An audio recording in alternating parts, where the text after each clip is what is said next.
Okay, team, next session is on unpacking the aged care task force recommendations and the financial implications. We've got no better of a world-renowned specialist than David Sinclair, partner at StewartBrown. David has been a partner at StewartBrown for a period of time, specialising in providing services and advice to the aged care and community services business with a focus on the not-for-profit sector. Until recently, David managed the StewartBrown Aged Care Financial Performance Survey, which collects data and benchmarks the financial performance. I think of all of us have read that well and truly, David, and we thank you for your time on that. We now welcome you to the stage to share with us. Our clicker is there. Do you have slides at all? Yep. And if we've got any sound back, they may get sound in a minute. Okay, can you all hear me? Hopefully my voice will last. I've done 3 of these over the last 2 days, so hopefully it will last. Now, you're going to be provided with this slide pack subsequent to the conference. I'm only going to concentrate on probably 3 or 4 slides rather than a whole lot. So, look, the task force was set up to primarily look at funding of the sector, given its financial performance or lack thereof, and its financial sustainability long term. Amongst a number of other things, including consumer contributions in home care and so forth. But ultimately, reforms to arrangements, particularly for pricing of hotel and accommodation costs and in residential aged care. Now, including the phasing out of refundable accommodation deposits. Now, I'll speak about that in a minute. That's a very, very, very, very, very small part of what the task force deliberations was and recommendations. Look, I'll be concentrating mainly on recommendations 10, 13, 14 and 15 in today's presentation. Now, primarily, again, relating to residential aged care. Recommendations 7 and 8, or 8 and 9, were around home care. We will have a look at that in a minute as well, if I get time. So, and look, lastly, recommendation 23 is to task AHACPA with reviewing its pricing in rural and remote areas. So there is an understanding that things are different outside of the major cities, and that there are cost pressures and other pressures in rural and remote areas. I did a webinar yesterday on workforce and put up a graph, and Mark was talking about agency costs in the panel, and in regional and remote areas and outer regional areas, agency costs are running at about 17.8% of total direct care costs, wage costs. In the major cities, it's about 5.6%. So there's a massive disproportionate burden on regional and remote providers in relation to those agency costs. So that's one thing that IHACT has been tasked with looking at, is pricing around for rural and remote areas. And the other one is in support of changes to the everyday living compensation, is that they will be tasked with costing the supplement for everyday living, so that the full cost of providing those services is paid for. Okay, so this is why, and most of you would have seen graphs like this or similar, this is why the task force was put into being. You can see there, this is total sector losses. So this is what the sector was losing on an annual basis. These are millions of dollars. So in FY22, the sector as a whole lost nearly $2.3 billion. This is based on government data, not ours. Okay, now we're projecting that in FY24 there might be a small surplus sector-wide, and that's based on the ANAC funding and people not reaching their care minutes, but getting the funding to reach their care minutes. So some of that's being banked. And some of that's a bit of a catch-up too, by the way, because the funding has been poorly indexed for a long time, which is why we've seen declining results. Okay, but what's underpinning, so this is based on our survey data, and I think our March data is coming out tomorrow or today, so you're getting a preview. So we're seeing almost break even in March for residential aged care homes. But FY23 was an average loss of $16.54 per bed day. FY22, $14.67. So you can see over a period of time that results have been declining, and that was unsustainable. But what's causing those results, and where are we short in the revenue streams? It's not direct care funding. So the government can sit there, hand on heart, and say that the subsidies that they're providing cover the direct cost of care. And traditionally there's been a surplus. Now that surplus was declining, and that's one of the reasons that we were losing money overall. Because that surplus is being used to cross-subsidise the other areas of the business, rather than spend on direct care or on innovation or on new service delivery models. In March 24, that surplus is back up to $15.83. Now, that's roughly where we were back in FY20 and 21 under ACFI.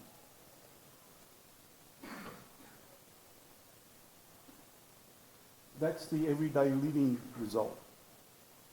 Consistently, even after the hotelling supplement was brought in FY22, it still wasn't sufficient to cover the cost of providing food, cleaning, laundry and utility services. The costs of which people pay for their whole lives. If they're living at home, they pay their own electricity bill. They pay for their food. They might get somebody even to clean the house, okay? Or some assistance with their laundry if they can't do it themselves. So these are things that people are paying for all their adult life. But they're not paying the full cost of those things when they move into residential aged care. That's being subsidised through the care subsidy. And accommodation services. This is where the biggest loss is. Now the expenses there are, so the income is your daily accommodation payments and accommodation supplements from the government for supported residents. On the expenditure side, it's repairs and maintenance, depreciation, a little bit of minor refurbishment costs and so forth. Now, depreciation is an expense. Don't let anybody tell you it's not. It's there to allocate the costs of your build. And to tell you the truth, people aren't depreciating at a high enough rate. So we're seeing most depreciation at about 2.5% over 40 years. Now I'd suggest to you that most aged care homes are refurbished at least twice during that 40-year period. And if they're not relevant to the market, and occupancy is likely to go down in the new market. So the cost of the building should be depreciated at a higher rate, because the actual usage of the building needs to be written off over a shorter period of time. So that loss, I would suggest to you, is understated. And it certainly doesn't provide for the cost of a rebuild, which is going to be greater than the original building in any event, because you're only writing off the original cost. Okay, so this is the financial impact of the task force recommendations. As we, based on the recommendations themselves, or based on whispers that we're hearing out of the halls of Parliament and the opposition and so forth. So, the first one, recommendation 10, is that the full cost of providing everyday living services should be paid for. Now, the way that would work is currently the government pays $11 odd supplement, hotelling supplement, for every single resident, be they supported or non-supported. What the task force recommended was that the government would only pay a supplement for supported residents. And it would be the full gap between the basic daily care fee and the cost of everyday living as determined by AHACPA. If you were a fully non-supported resident, that is, you had the means to pay, you would pay that gap. And for those that are partially supported, you pay some of it and the government would top it up to the full amount. Now, we reckon that that would add about $8.06 to your bottom line. No cost to provider. This is additional revenue for providing the same service that you're providing now. Now, we'd also be hopeful that they do include a margin when they look at the cost of everyday living. And the cost also includes some administrative overheads. Okay? And that should add about $570 million to the sector's revenue base. Recommendation 13 was for a 3% retention. Now we're hearing that that might be 2%. So at the moment, if you pay a RAD, you get it back. It's fully refundable. We calculate that the opportunity cost after tax, opportunity cost based on what you can earn on a term deposit, the opportunity cost of paying a RAD, the $550,000, is about $57 a day. A DAP payer on $550,000 pays $126 a day. So it's inequitable for incoming residents between a DAP payer and a RAD payer. And what the task force recommended is that if you pay a RAD, you also pay rent. So there's a retention taken out of your RAD. And we're hearing that that might be 2%. So, for say $550,000, that would be worth $30.13 per bed day for all those residents paying a RAD. Average across all residents would be about $10.96 per bed day, based on the current number of people paying RADs as a mix. That would add $760 million to the revenue base of the sector. Now, recommendation 14 is to increase the accommodation supplement. So, $450,000 is the average incoming RAD at the moment. A DAP on that is worth about $98 a day. The current maximum accommodation supplement is $66.94, so there's a gap already between what a DAP payer can pay and what you get for supported residents. Now, if accommodation prices start going up more, there's going to be a disincentive to take supported residents, and that disincentive will increase. Okay? And we don't want that, and neither does the government.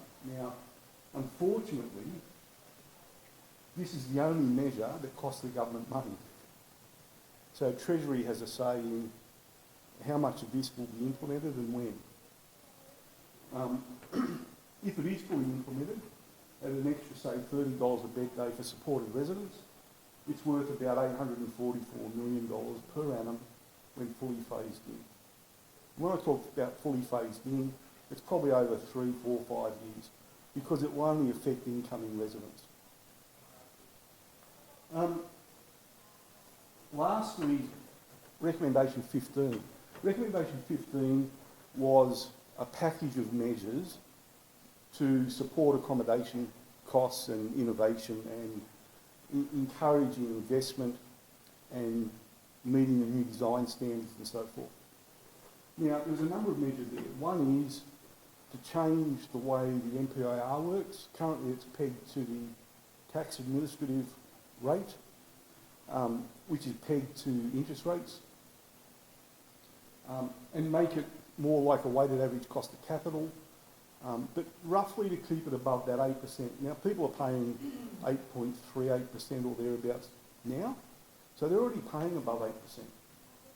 And we're not seeing a great deal of movement in DAP pays as part of the mix. It's changed a little bit, but not significantly. Just that measure alone, and even over the next few years, it's unlikely to move greatly from where it is today, even if interest rates go down. They're not going to go down that rapidly, I wouldn't believe. That will add another $2 million to the sector revenue, just if it stays roughly where it is today.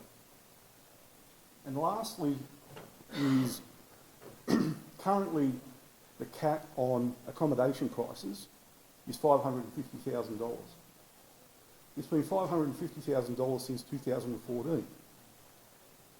If that was indexed against the cost of construction index, the task force said it would be indexed, it would be sitting at $810,000. David Tune in 2017 recommended that it be $750,000, and nothing has changed. So what the task force has recommended that that cap be increased and then be indexed annually based on an appropriate index. So it would move with housing prices or construction costs or some other index and be indexed annually. Because at the moment, the process for applying for a higher accommodation price is onerous, time-consuming. My colleague Riddick there that's been doing quite a number of these for a client, it is a tough, long process, and which costs money. So, and we see quite a few of them knocked back.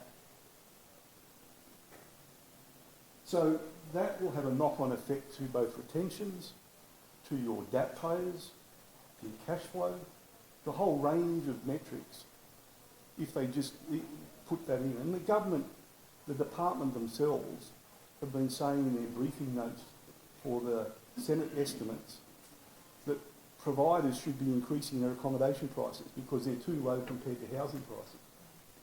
Right. So they are supportive of this measure. Okay, so what does that mean? Let's look at FY29. Without any reform, we're projecting that EBITDA would be about $11,280 per bed per annum across the sector, rough average. Currently it's $8,450 as at March. Well, that's our projection for this financial year. With the reforms excluding the increase in accommodation supplement, EBITDA would increase to $20,000 per bed per annum. Now that's roughly where the top quartile sits today. If the accommodation supplement comes in as well, it would increase to $25,000 per bed per annum EBITDA. Now with that sort of return, that's going to start encouraging investment. It's going to start encouraging banks to borrow or to lend for investment. We're already seeing, even based on the recommendations in the task force, we're already seeing increased M&A activity. You see Baines take Estia off the stock exchange. So there's already encouragement out there to say, there's likely to be improvements if these recommendations actually get implemented. I'm going to slip through this one. Just on home care very quickly, the major thing around what they were looking at is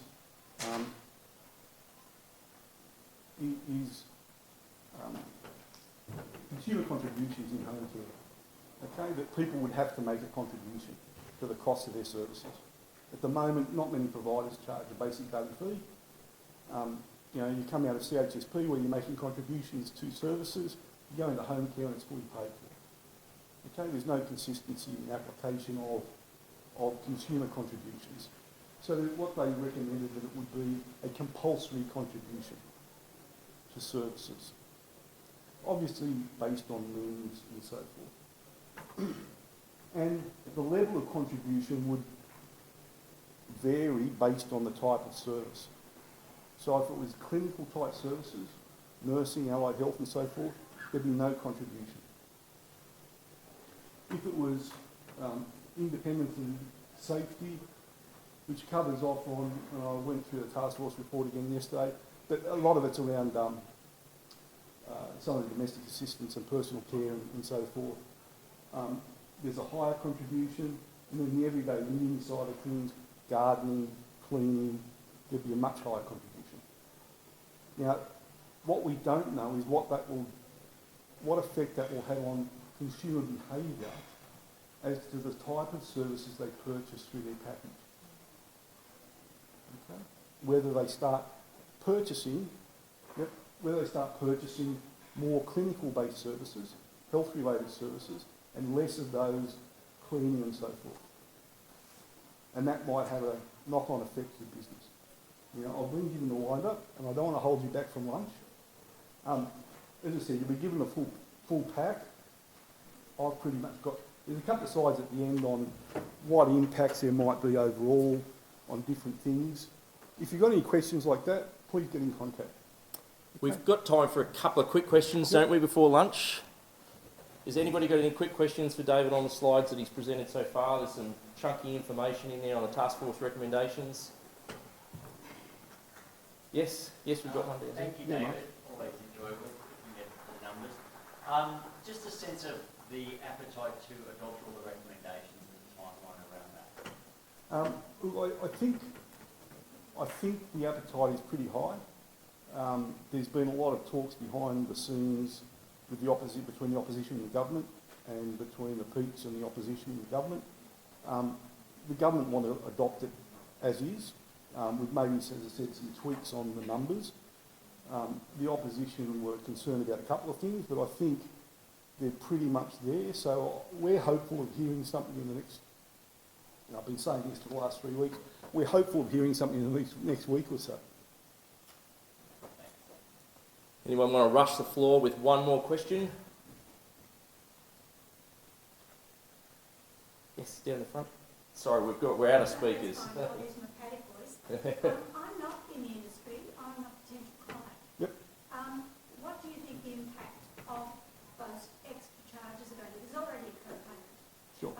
It comes out of your pension, it's based on means test. What do you think the impact on clients are going to be when they're faced with increased charges, increased costs across the board, especially when you're dealing with a highly educated population coming through that are not used to and are not prepared to be institutionalised, follow rules and do all those sorts of things. I'm looking at what my personal, because I'm looking at that and thinking, hell no, I won't go. And it is that level, and the conversation that is being had by my generation and older. Sure. So what I'd say to that is, and I'll give my mother as an example. So my mother went into a Commonwealth Home Support package. So she started at the beginning of the journey, and she got some cleaning services and a few other bits and pieces. And when the cleaner came out, it cost her $17.50 or something like that as a contribution towards that cleaning cost, and the rest of it was subsidised. She then went into a home care package, and she just stopped paying. So from that point of view, there's already co-contributions there.